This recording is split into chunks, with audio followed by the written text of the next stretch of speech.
here real quick and open a different file.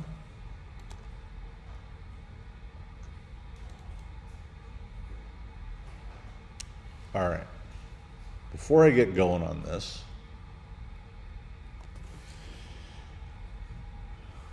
so now we understand the basics of our workspace and we understand our interface, all right? Next, before we can start building anything, we got to understand what it is we're building, all right? There are two basic types of graphic file formats. There are vector formats and there are raster formats. Vector formats, Adobe Illustrator is a vector application, meaning anything we create in Adobe Illustrator, mostly, and I'll get to the mostly part later, by and large, anything we create in Adobe Illustrator will be able to be enlarged or reduced to any size we want, and it'll maintain its quality and resolution and image. That is in direct contrast to a raster file, which is a JPEG, anything you create in Photoshop. A raster file is based on pixels and resolution. So if I'm working on a photo, if I have a photo that's 5 inches by 7 inches, and it's a 72 DPI image, I got it off Google, or I don't know, I'd taken it, with a cheap phone cam, all right? Because those are individual pixels, if I enlarge that image, those pixels actually get bigger. And when those pixels get bigger, the image starts to look fuzzy. So a vector image, on the other hand, is made up of points and lines connecting those points. And its increase or reduction in size becomes a mathematic process. So anything I create within Illustrator is just points and lines. And as I increase the size of it, all it does is increases the distance between those points, and it recalculates what that line needs to be. So Illustrator is great from the standpoint of pretty much anything we create in Illustrator, we're going to be able to do anything we want to at any given size. And again, later on, when you start working with real print documents, you'll understand why that matters too, why that's a big deal. But Illustrator is a vector-based program, and it's based upon points and connecting lines, all right? So here's the thing.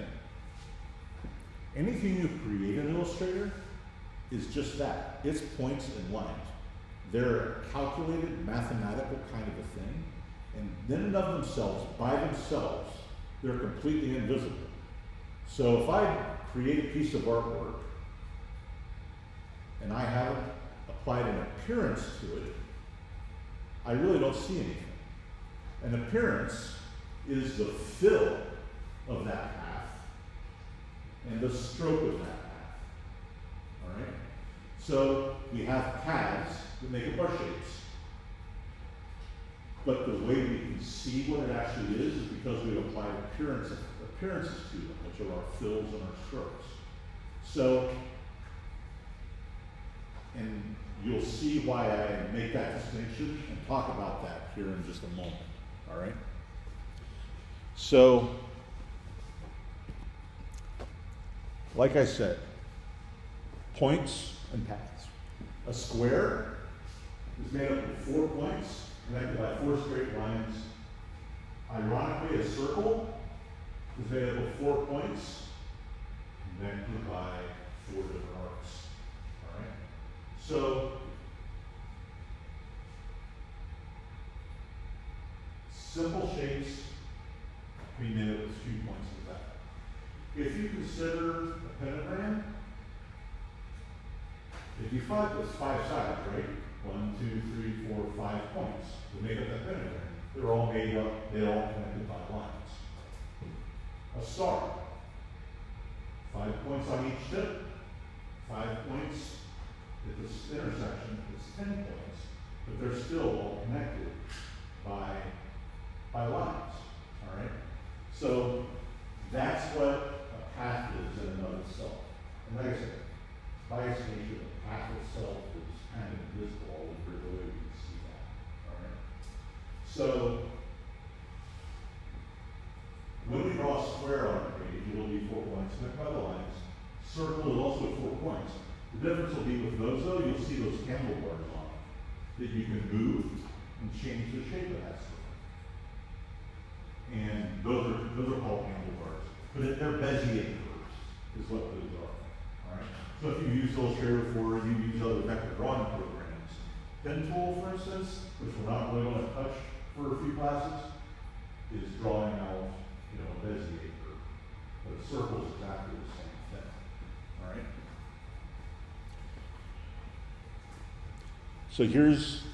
So those are just paths. But here's how we visualize that shape. So I've got a circle on the one side, it's our points and our lines. On the other side, it's got a blue stroke applied to it and an orange fill. That's the way I can see that on my artboard. That's the way I can tell what it is supposed to be. Because it's got that stroke and it's got that fill. All right? So,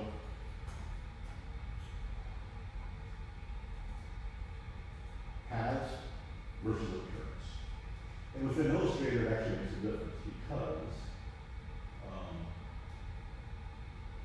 you can work directly with the path and apply these sorts of appearances, but there's a whole different workflow inside of Illustrator where you work strictly within an appearance panel, and you kind of get different, you don't get different effects, you get different ways of being able to work with stuff. So,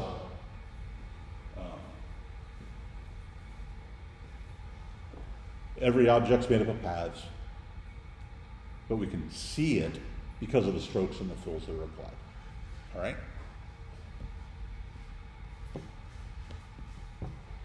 Now, what I showed you before are just simple paths, all right? Simple shapes. It doesn't matter how many points are in something, like the image on the left, it's still a bunch of points connected by a continuous path. That's still a simple shape. It looks kind of complicated, but it's still a simple shape. It's just one object, nothing else. All right.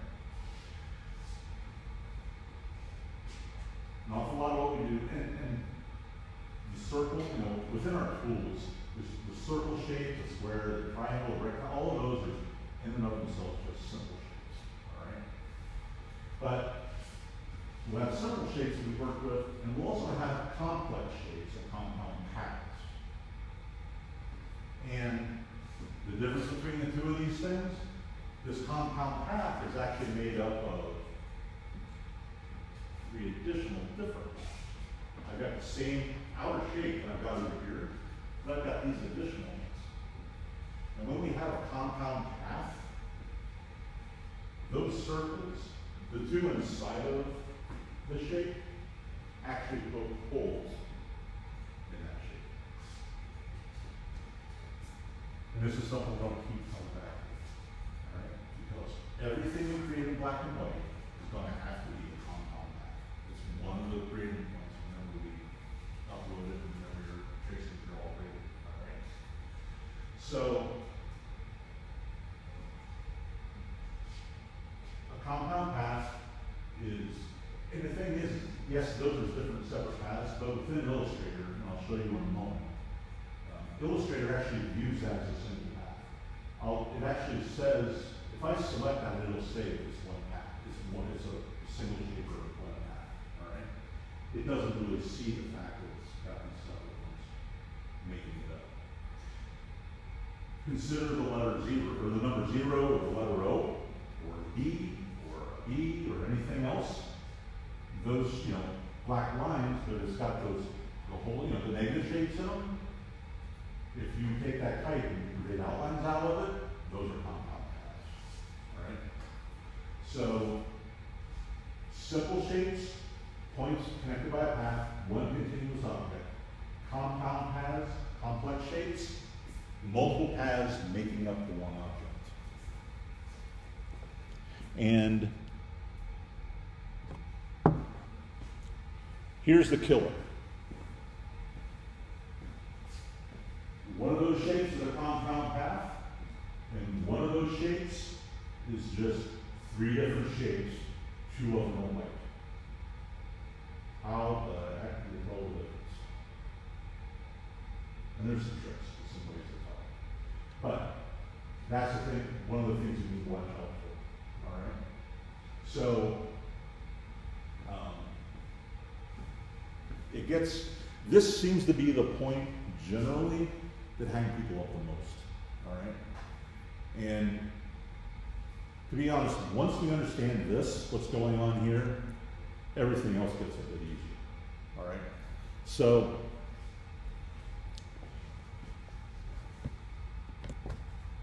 that's the difference. The item on the left is simply a group shape. It's four different shapes, two of which are white that are grouped, because whenever the square passes behind, all we see is the white shape. But if it's a compound path, we're going to be able to see through those holes. All right? All of your tracings have to be compound paths, meaning if it's a church, if it's the church, and it's got a window, if I place a shape, another shape behind that, I should be able to see the color of that shape through the window. All right? So one way to tell the difference is, and this is a trick I usually give people, is whenever you're building a piece of artwork like that, I always have them create a bottom layer that has just a field of color so that you can always see what you've got. Because your artboard's white, you're working in black and white, it's really hard to tell the difference. You really can't see, you know? So the other way to tell, remember I showed you the layer menu, right? Here's the other way you can tell. If you've got a properly created compound path, when you open that layer up in the layer menu, it's going to say it's a compound path. And if it's a group of objects, it's going to tell you that as well. And you're going to turn that down and see what all objects make up that group. All right. So nobody has a question yet, so I'm going to answer it. But if somebody was, and this is a good question. Why do we mess around with compound paths? It's actually a little more complicated than just group a whole bunch of junk together, you know? The reason we do compound paths is that, especially when we're creating artwork, we take the time to create artwork, we want it to be seen one certain way, all right? So I'm going to use the clip art analogy, but I hate the clip art analogy. However, if I've got a piece of clip art and I want to change the color, I actually need to select color, go to my color panel, change the color of it, and have the color change and for absolutely everything in. All right. If it's just a set of grouped objects and I select the black there to change the color of it, I'm still going to have the white dots. So if I've got a black shape like that on top of a pink background, I'm going to see white dots in the middle of it. That's really not what I want. All right? From a practical point of view, especially if you're a design major, you create a logo for somebody. You spent all sorts of time, you created this cool logo, always wanted to look a certain way. And you've identified that the type is always going to be black, and the brand mark, however complex or simple it is always going to be red. All right? If it's, you know, or if you've got even a couple of different items, say the type, the brand mark, and tag, say the mark itself is always going to be red, and the tagline is always going to be red, you want to make those a compound path so that anytime somebody goes to make a change, if they try to make a change to it, those colors always get changed together. You don't leave it up to anybody else to figure out. All right? And, you know, consider some logos you see. Some of them are really simple. They're just one single continuous path. But if you've got a logo, the Target logo, for instance, we use that as an example. The red targets, you know, the red springs, you click on that logo and you change it to white because it's going to be reversed on, instead of a red logo on a white background, it's going to be a red background with a white logo. When you click on that target, you change it to white, you want all of those to change together. There's another good reason to have a compound path. All right? So it's kind of control. Grouping is also good, but grouping is more used for when you're creating a piece of artwork or you're creating something and you've got different units that you want to keep together. It's got different, it's got different items within it that are all different colors, as they should be, because it's illustrated maybe. But you want to keep those objects together to make things easier to manage. You can group those together. All right. So compound paths and grouping. And I just kind of want to talk about that early so we can be thinking about that as we're working through our assignments. All right. It gets a little on the confusing side, but I want to make sure you understand. I figure if I get let's do this first week and 2 weeks, if I can do some exercises where you got to apply that kind of thing, by the time you get to your later tracing assignments, which are a little more complicated, and you get to your project 1, which is going to be, everybody always makes it really complicated, at least you'll already be thinking the right way for those pieces of work. All right? Because our initial tracing is really simple kinds of things. I mean, there's really not much to it. Time we get to our first project, that's an object that you're going to pick, and you're going to decide how it looks, but it still has to be a single piece of black and white art. So, as a compound path. So, and it's one of the items on the grading rubric for all those items. Is the object on compound path? All right. So, and the group thing is what always messes everybody up. Because you don't realize it. So I just want you thinking about it. All right? Working your way through it. I don't want to make it sound more complicated or harder than it is. But I feel like I don't hit it hard enough generally. So I want to make sure that we're super clear on it. Any questions about compound paths versus simple paths? No? As we practice it, it'll also become a lot more clear and a lot simpler.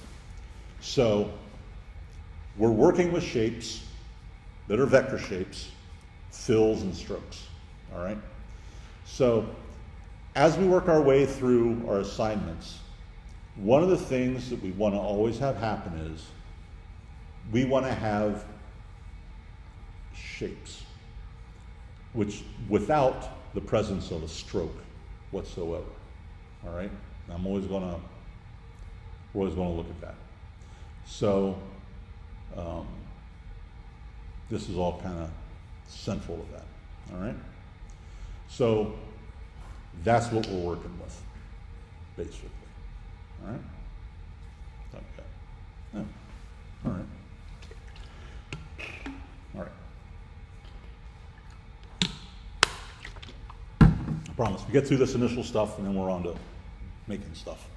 More fun things. So, and we're almost through it. All right. I'll also put this up on Brightspace too, just so you can see it, in case you want to refer back to it. But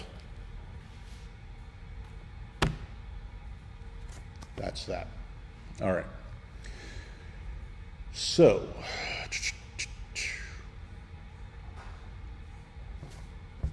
back to Illustrator. We're going to tinker a little bit. We're not actually going to create anything, but we're going to tinker a little, all right? So you can use your 7x7 artboard if you want, or you can create an artboard of any size. It doesn't really matter, all right? And what we're going to do here, you don't have to save this file. I'll let you know if you need to save files that we work on, that we do during class. But what I want you to do is just open a file, create an artboard, all right? And so everything we do to start with, we're going to look at breaking down into simple geometric shapes.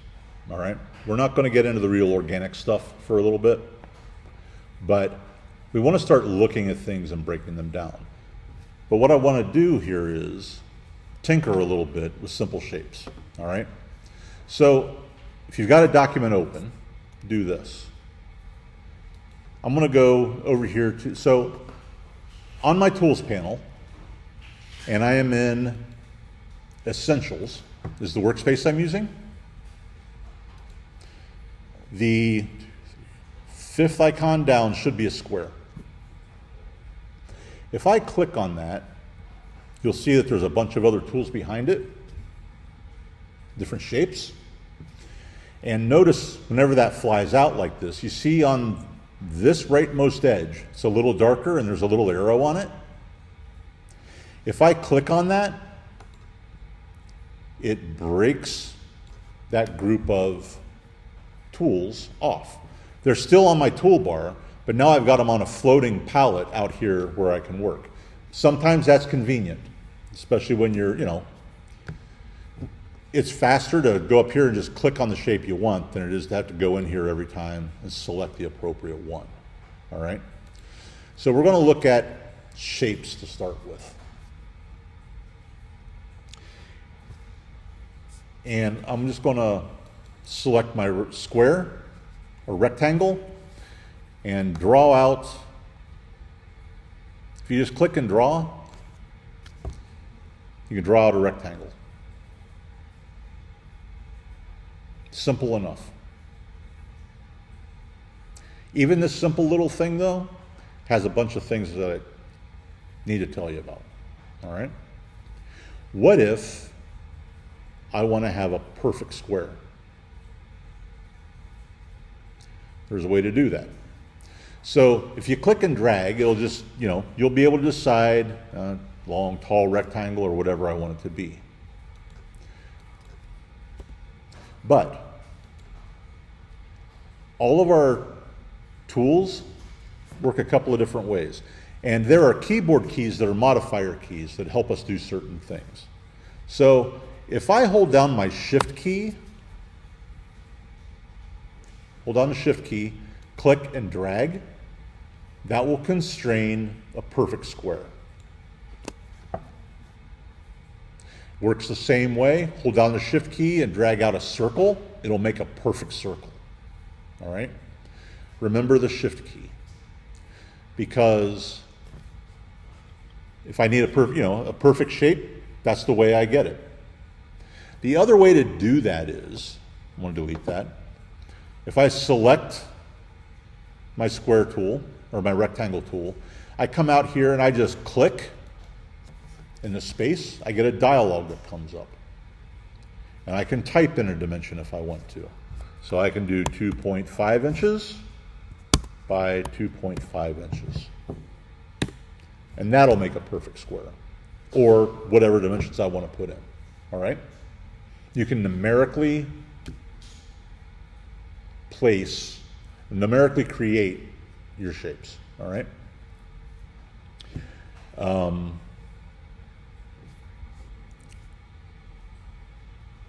If I grab a circle, hold down my Shift key, creates a perfect circle.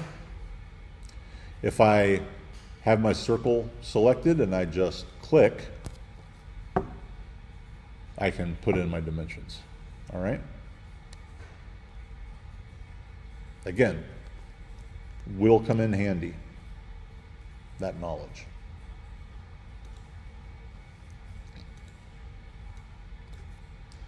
Actually, most things come to bear when we get to the iPhone illustrations. Because there's some very specific details on that one. So, we can draw out shapes that way, all right?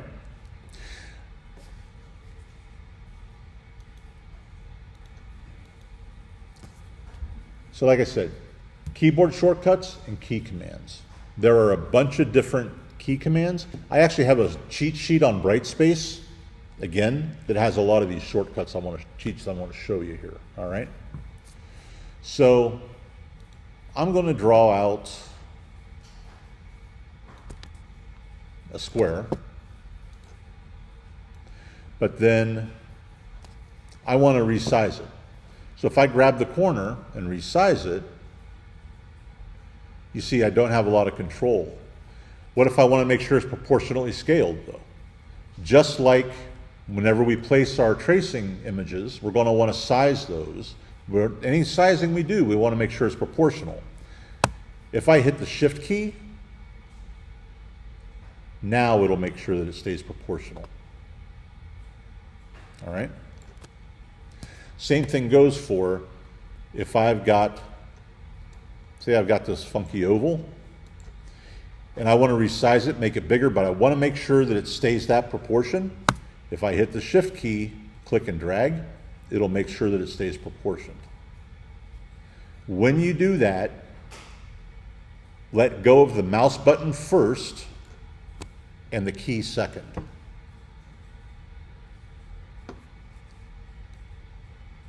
All right? When you resize, always release the mouse button first and the key second.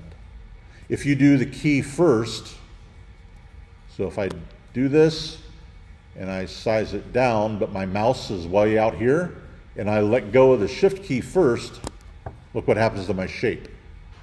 It's not proportional anymore. If I do that by accident, I can always hit the Shift key again before I let up. All right? So I do that. If I resize that and I let go of the Shift key first and it gets out of shape, I can always undo what I just did by going to my Edit menu, Undo. All right? So take note of that Shift key whenever you're sizing things.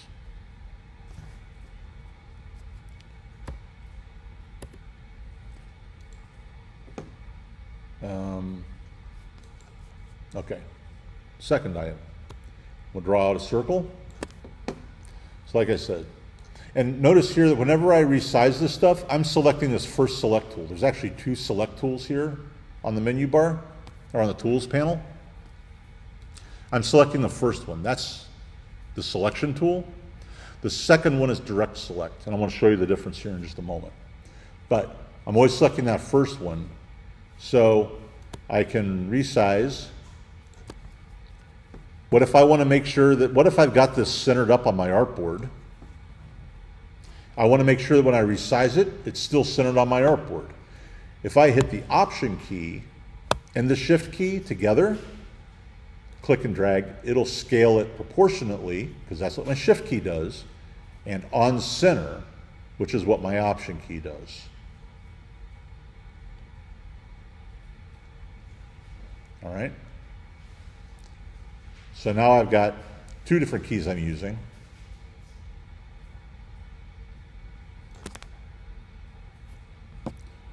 It's all about control. All right? You'll get better at figuring some of this stuff out. But so I want to go back here, I'm going to grab a rectangle. All right. So when I draw this on the page, if I look at my color panels over here, I've got a white fill and a black stroke. All right? I always want to be working with shapes. I'm going to try to avoid strokes as much as I can.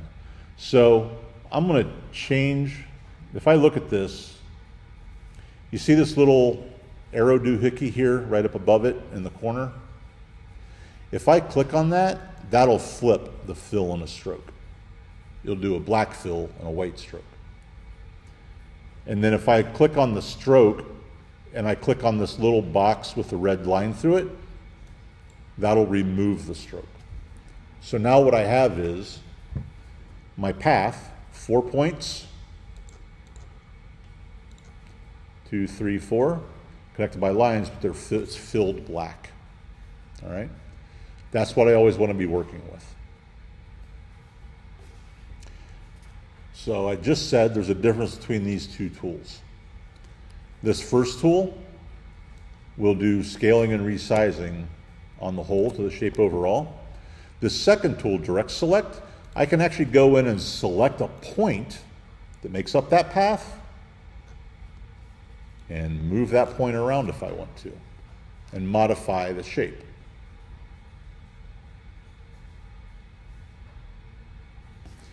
So the black arrow, the object as a whole, but this white one, I can select individual points and modify the object. All right? And do all that. What if I just want to make a shape that's still got a parallel top line? Again, if I click on that and I hold down my Shift key and drag it, it'll stay horizontal. I'm just kind of moving it one way or another. Now, if I move my mouse down or to a 45-degree angle, it'll constrain it to a 45-degree angle. But so long as I just hold down my Shift key, click on that, and drag straight across, I can change the shape of that object. All right? So I can modify things that way.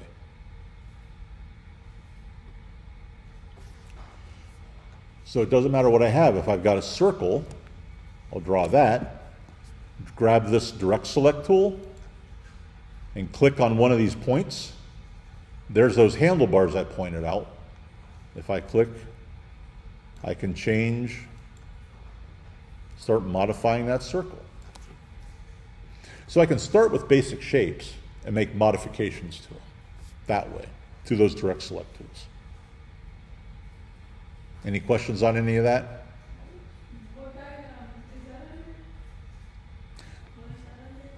The Direct Select tool? Yep. Actually, that shape, all I did was I created a circle, and then I used the Direct Select tool, which is the white one. Click on a point, brings up the handlebars for that point. Click on the end of the handle and move it.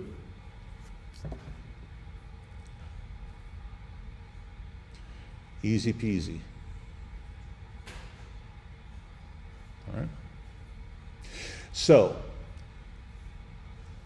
with the exception of one other item, which we probably won't look at until Tuesday, our very first assignment can be done with nothing but primitive shapes, like I'm looking at there, and moving points around, and align tools.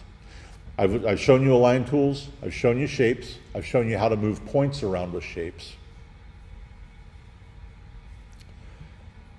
That, along with a Pathfinder, which we'll look at probably Monday or Tuesday, will get us through the first assignment. So, let's look at this in practice. I'm trying to think if there's something else that I forgot to tell you. Seems like there is, but. Oh, I know what it is. So I'm looking at, remember the little PowerPoint that I had there that talked about paths, points, fills, and strokes? So what I'm seeing is I've got points, paths, but it's all got a fill to it. If I hit more command keys, Command and Y on my keyboard, that switches me to outline mode. All I'm looking at now are the paths without any of its dressing, fills or whatnot. Command Y will go to outline mode. This as well will be useful. If I hit Command Y again, it returns to preview mode.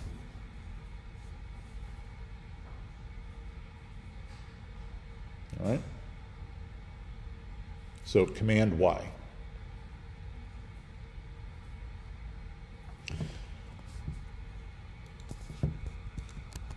So the key commands I just showed you,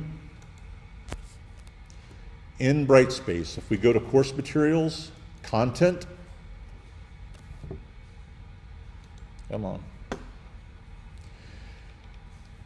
Down here under Helpful Items, Adobe Illustrator, PDFs and Reference, I've got an AI commands cheat sheet you can print out if you want or download. And it has all of those things I just covered, plus a few more. It's a worthwhile cheat sheet while you're getting used to the tools. All right? So feel free to utilize that. All right? Any questions?